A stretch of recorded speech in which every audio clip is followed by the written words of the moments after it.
काफ़ी दिन से रिक्वेस्ट आ रही थी कि मैम डू डज डिड पर एक वीडियो बनाइए जिससे हमें ये क्लियर हो पाए कि ये डू डज डिड का यूज़ हम as a negative sentences, interrogative sentences and affirmative sentences में कैसे करते हैं। जनरली हम जानते हैं, हमने टेंसेस पढ़ा है तो हमें पता है कि डू डज डिड का यूज़ नेगेटिव और इंट्रोगेटिव सेंटेंसेस में कैसे किया जाता है। लेकिन जब बात आती है अफर्मेटिव सेंटेंसेस की तो हम कंफ्यूज हो जाते हैं, क्योंकि अफर्मेटिव सेंटेंसेस में तो कहीं भी डू डज का यूज़ नहीं किया जाता है। गाइस, ये अगर आपको ऐसा लगता है कि डू डज का यूज़ हम अफर्मेटिव सेंटेंसेस में नहीं करते हैं तो आप बिल्कुल गलत हो। हम कुछ ऐसे सेंटेंसेस होते हैं जहाँ पे हम डू डज डिड का use as a affirmative sentences में करते हैं, जो कि आज के इस वीडियो में आपको क्लियर करवाने वाली हूँ। काफ़ी छोटी सी ये वीडियो है लेकिन डीप नॉलेज आपको मिलने वाली है इस वीडियो से। सबसे पहले बात करेंगे do does did as a helping verb. देखिए, ऐसे अगर मैं बताऊँ, डू डज डिड का यूज़ बहुत सारी कंडीशन में किया जाता है, लेकिन मैं एक ही वीडियो में आपको सारे कंडीशन अगर समझाने लगी तो आप खुद भी कंफ्यूज हो जाओगे, आपको समझ नहीं आएगा, प्रैक्टिस करने का आपके पास टाइम नहीं मिलेगा। इसीलिए मैं आपको इसे पार्ट बाय पार्ट, छोटे छोटे पार्ट्स में इसे डिवाइड कर दूंगी ताकि आप इसे इजीली समझ भी पाओगे और इसे अलग अलग कॉन्सेप्ट के थ्रू आप इसे याद करोगे। तो पहले हम बात करेंगे एज अ हेल्पिंग वर्ब। अगर एज अ हेल्पिंग वर्ब में डू डज डिड का यूज करोगे तो प्रेजेंट इंडेफिनिट, ये हमारा टेंसेज होता है, ये तो आपको क्लियर होगा। तो प्रेजेंट इंडेफिनिट में हमें लगाने होते हैं डू या डज का यूज प्रेजेंट में। ठीक है, प्रेजेंट की बात करोगे तो डू या डज का यूज करना होगा, और पास्ट इंडेफिनिट में डिड का यूज करना होगा नेगेटिव और इंट्रोगेटिव सेंटेंसेस में। नेगेटिव और इंट्रोगेटिव सेंटेंसेस में पास्ट और प्रेजेंट में लगाए जाते हैं। ओके, अब देखिए, अब बात कर लेते हैं कि ये जो डू डज है ना, इसका यूज, एक मिनट, ये डू डज और डिड जो है इसका यूज किस सब्जेक्ट के साथ किया जाता है? तो आई, वी, यू, दे और प्लूरल नाउन। ओके, याद रखना है, plural noun I, we, you, they सबके साथ डू लगते हैं। ही, शी, इट या सिंगुलर नाउन यानी कि सिंगल व्यक्ति के डज लगते हैं। और बाकी ये जितने सब्जेक्ट बच जाते हैं इन सभी के साथ हमें डिड का यूज करना होता है, ये क्लियर हो जाना चाहिए। ओके, तो प्लूरल नाउन यानी कि आई, वी, यू, दे के साथ do, he, she, it singular noun के साथ डज, और ऑल सब्जेक्ट के साथ आपको डिड का यूज करना है। ओके, अब बात कर लेते हैं, चलिए सेंटेंसेस के थ्रू समझते हैं। प्रेजेंट इंडेफिनिट में डू डज का यूज किया जाता है, ये हमने स्टार्टिंग में देखा। इसका जो स्ट्रक्चर होता है वो होता है subject, helping verb, not, main verb and object. Main verb हमेशा वर्ब की फर्स्ट फॉर्म आएगी, याद रखना। ओके, जैसे मैं वहां जाता हूं, तो यहाँ पर हम इसे बात करें, ये अफर्मेटिव सेंटेंसेस है। ठीक है, यहाँ अफर्मेटिव सेंटेंसेस है। तो देखिए, अफर्मेटिव सेंटेंसेस में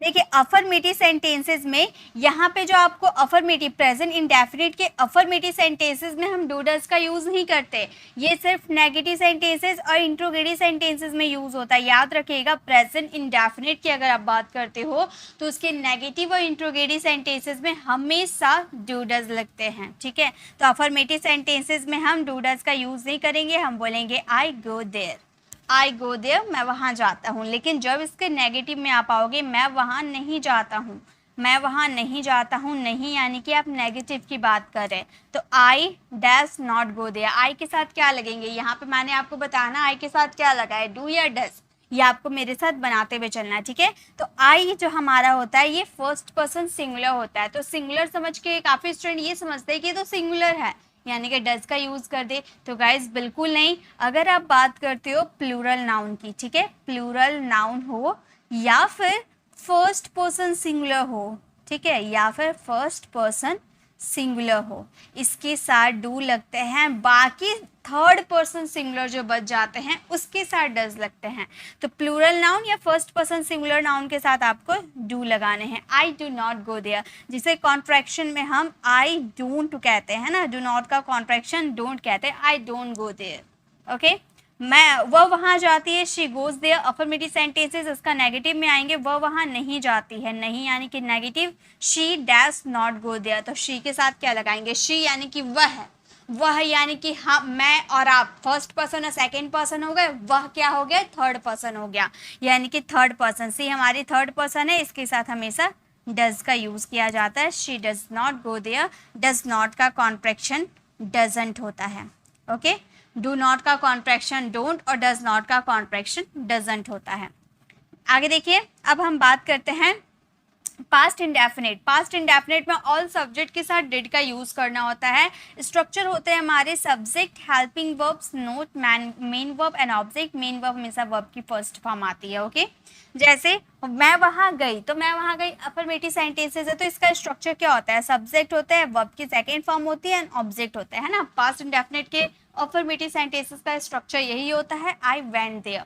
लेकिन जब बात करते हैं इसके नेगेटिव की, मैं वहां नहीं गई, तो यहाँ पर हम नेगेटिव की बात करें, नहीं का जिक्र हो रहा, तो I dash not go there, तो यहाँ पर क्या यूज होगा, हमने पढ़ा सभी सब्जेक्ट के साथ डिड का यूज होगा, तो डिड नॉट का कॉन्ट्रैक्शन डिडंट होता है। अब इसे देखिए, इसकी जो प्रोनाउंसिएशन होती है ना, वो या तो आप इसे डिंट में प्रोनाउंस करो या तो आप इसे डिडंट में प्रोनाउंस करो। ठीक है, डिंट या डिडंट दोनों में आप प्रोनाउंस कर सकते हैं, डिडंट या डिंट। चलिए नेक्स्ट सेंटेंसेस देखते हैं। रवि वहां नहीं गया, Ravi dash not go there. Ravi क्या थर्ड पर्सन सिंगुलर है, हमने प्रेजेंट में देखा था थर्ड पर्सन सिंगुलर के साथ डज लगता था, लेकिन पास्ट में सभी के साथ डिड का यूज करेंगे। रवि और रिया वहां नहीं गए, यहाँ पे रवि और रिया है, यानी कि दो पर्सन है, दो पर्सन भी रहेगा तो यहाँ पे डिड का ही यूज करेंगे। Ravi and Riya did not go there. Okay आप डिड नॉट का कॉन्ट्रैक्शन डिडंट या डिडंट जो भी आप बोलते हो ना, उसमें आप यूज करना। ओके चलिए नेक्स्ट देखते हैं। अब हम बात करेंगे प्रेजेंट इंडेफिनिट और पास्ट इंडेफिनिट दोनों एक साथ, और इसके हम देखेंगे इंट्रोगेटिव सेंटेंसेस। ओके नेगेटिव हमने देख लिया ना, नेगेटिव कैसे बनाना है, कहाँ पे आपको डू डज का यूज करना है वो देख लिया। अब हम बात करते हैं इंट्रोगेटिव सेंटेंसेस की, जहाँ पे सबसे पहले आपको WH फैमिली वर्ड्स, सबसे पहले आपको हेल्पिंग वर्ब्स लगाने हैं, then subject, not, main verb and object. ये आपका सिंपल इंट्रोगेटिव का स्ट्रक्चर है। लेकिन अगर आपके सेंटेंसेस में WH फैमिली वर्ड्स आ जाते हैं, तो सबसे पहले WH family words, then helping verb, subject, not, main verb and object. Main verb हमेशा वर्ब की आएगी फर्स्ट फॉर्म। ओके जैसे क्या पढ़ाई करते हैं, क्या से हमारे सेंटेंसेस स्टार्ट होते हैं, यानी कि हमें फर्स्ट वाले स्ट्रक्चर को फॉलो करना है। क्या आप पढ़ाई करते हैं, ये है आगे, यानी कि ये प्रेजेंट है, प्रेजेंट इंडेफिनिट है, और यहाँ पे डू लगेगा या डज लगेगा, ये सब्जेक्ट के अकॉर्डिंग आपको पता चलेगा। तो यहाँ सब्जेक्ट क्या है, यू के अकॉर्डिंग हम यहाँ पर क्या यूज करेंगे, डू यू स्टडी, क्या पढ़ाई करते हो, डू यू स्टडी। ओके क्या वो खेलता था, पास्ट की बात कर रहे हैं ना, क्या वो खेलता था, पास्ट इंडेफिनिट, तो ये तो बताइए पास्ट इंडेफिनिट में सभी सब्जेक्ट के साथ डिड का यूज होता है, तो डिड का यूज करेंगे। हम बोलेंगे डिड ही प्ले क्रिकेट, क्या वो क्रिकेट खेलता था, डिड ही प्ले क्रिकेट। क्या वो गाना गाती है, यानी कि प्रेजेंट की बात कर रहे हैं, और यहाँ पे प्रेजेंट में जो डू डज लगते हैं, तो किसके अकॉर्डिंग हमें समझना है, शी के अकॉर्डिंग। सी के साथ क्या लगता है, डू या डज, तो यहाँ पे ऑब्वियसली सी थर्ड पर्सन सिंगुलर है, तो हम डज का यूज करेंगे। हम बोलेंगे does she Singh a song.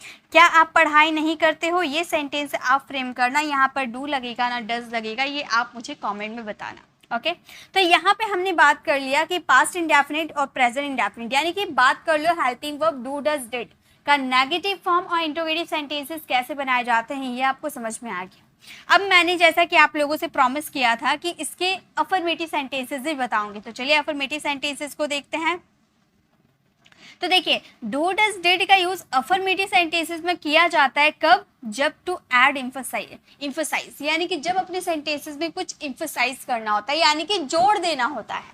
Simple अगर हिंदी में आप समझो तो जोरदार वाक्य, जिस सेंटेंसेस में आपको जोड़ करना होता है, अपने सेंटेंसेस को एम्फसाइज करना है, तो वहां पे आपको यूज करने होते हैं डू डज डिड। जैसे मैं वहां जाता तो हूं, अगर हम यहाँ पर तो को हटा देते हैं, ठीक है, मैंने यहाँ पर तो को हटा दिया, मैं वहां जाता हूं, हमारा सिंपल क्या सेंटेंस हो गया, हमारा सेंटेंस हो जाएगा आई गो देयर, है ना, आई गो देयर, मैं वहां जाता हूँ, आई गो देयर, ये हमारा सिंपल सेंटेंस है।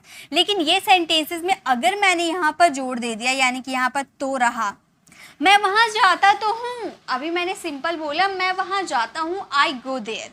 अगर मैं यहाँ पर सेंटेंसेस में अगर मैं आपको बोल रही हूँ मैं जाता हूँ, आप बोल रहे मैंने तो तुम्हें नहीं देखा, तुम कब जाते हो कब नहीं जाते हो, मैंने तो तुम्हें नहीं देखा।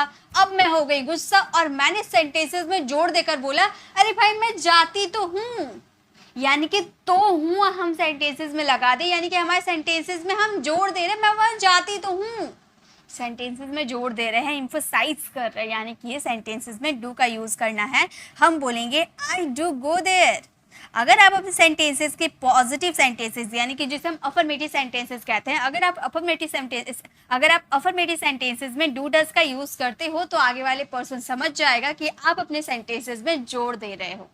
आई डू गो देयर, मैं वहां जाता तो हूँ। आई डू प्ले हेयर, मैं यहाँ खेलता तो हूँ। आई डू स्टडी, मैं पढ़ता तो हूँ। आई डू गो देयर, मैं वहां जाता तो हूँ। इस तरह से बहुत सारे सेंटेंसेस बना सकते हो। ओके, चलिए कुछ और सेंटेंसेस की प्रैक्टिस करते हैं। वह वहाँ जाती तो है, यहाँ पर हम किसी गर्ल की बात कर रहे हैं तो हम बोलेंगे शी डज, सेंटेंसेस में जोड़ दे रहे हैं, ठीक है। तो हम बोलेंगे she does go there, she does go there. वह वहाँ जाती तो है, she does go there. Okay, वह वहाँ गई तो थी, वह वहाँ गई तो थी, हम क्या बोलेंगे, पास्ट का है तो डिड का यूज करेंगे, हम बोलेंगे शी डिड गो देयर। वो वहाँ गई तो थी, तुमने नहीं देखा तो क्या हुआ, वो वहाँ गई तो थी, तो हम क्या बोलेंगे, शी डिड गो देयर। हम वो करते तो हैं, अब देखिए यहाँ करने को हम इंग्लिश में क्या कहते हैं, डू कहते हैं, राइट। करना मीन्स डू होता है ना, एक्शन। तो यहाँ पे हमारा सेंटेंस हो जाएगा वी डू दैट।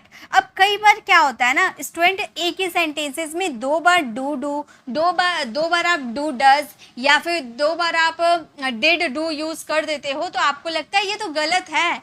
एक साथ कभी भी डू यूज नहीं हो सकता है, या फिर डज डू यूज नहीं हो सकता, डिड डू यूज नहीं हो सकता। क्या ये गलत हो जाएगा सेंटेंस? जी बिल्कुल गलत नहीं होगा। क्यों गलत नहीं होगा? ये डू जो आपने सेकंड में यूज किया, इसका मतलब हो गया आपके सेंटेंसेस में करने का एक्शन आ रहा है। ओके, और ये जो आगे में आपने डू डज का यूज किया, ये तो आप सेंटेंसेस में इम्फसाइज कर रहे हो ना, आप अपने सेंटेंसेस को इम्फसाइज कर रहे हो, जोड़ दे रहे हो, इसीलिए आपने डू डज का यूज किया अफर्मेटिव सेंटेंस में।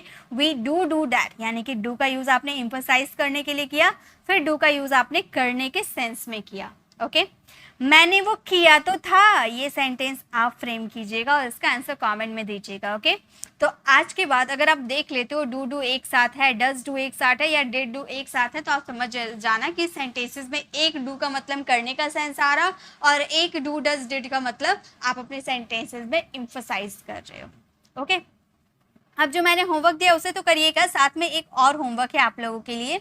वह इंग्लिश नहीं बोलता है, यहाँ पे 3 आपको सेंटेंसेस, ये आपका क्वेश्चन है, ठीक है। यहाँ पर 3 आपके पास ऑप्शन है। ही do not speak English, he does not speak English, he didn't speak English. ये तीनों में से कौन सा राइट है, आप मुझे कमेंट में लिख के बताना। ये तीनों राइट नहीं है, इनमें से 2 रॉन्ग है, 1 राइट है, जो इसका आंसर होगा। ओके, तो इसका आंसर आपको कमेंट में देना है और आपको बताना है कमेंट में कि आज की वीडियो आपको कैसी लगी। मैंने थोड़ी सी नॉलेज आपको इस वीडियो में देने की कोशिश की है। वैसे डू डज डिड का यूज़ बहुत सारे कंडीशन में किया जाता है, जो मैं आपको पार्ट बाय पार्ट समझाऊंगी, एक ही वीडियो में आपको कंफ्यूज नहीं करूंगी।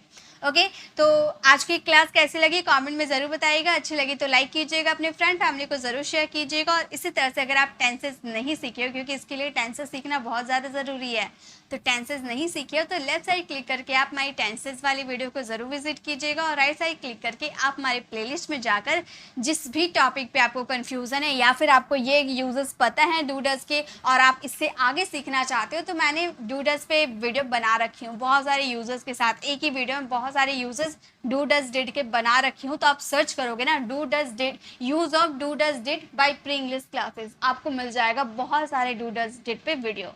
आप कोई सा वीडियो को वॉच कीजिएगा, आपको समझ में आ जाएगा 100%। अगर आप हमारे चैनल पर नए हो, मेरे पढ़ाने का तरीका आपको पसंद आए तो सब्सक्राइब कर आने वाले बेल आइकन को जरूर प्रेस कीजिएगा, ताकि रोज आने वाली वीडियोस की नोटिफिकेशन आपको समय पर मिलती रहे। मिलते हैं नेक्स्ट ऐसे इन्फॉर्मेटिव वीडियोस के साथ। Till then bye bye, take care.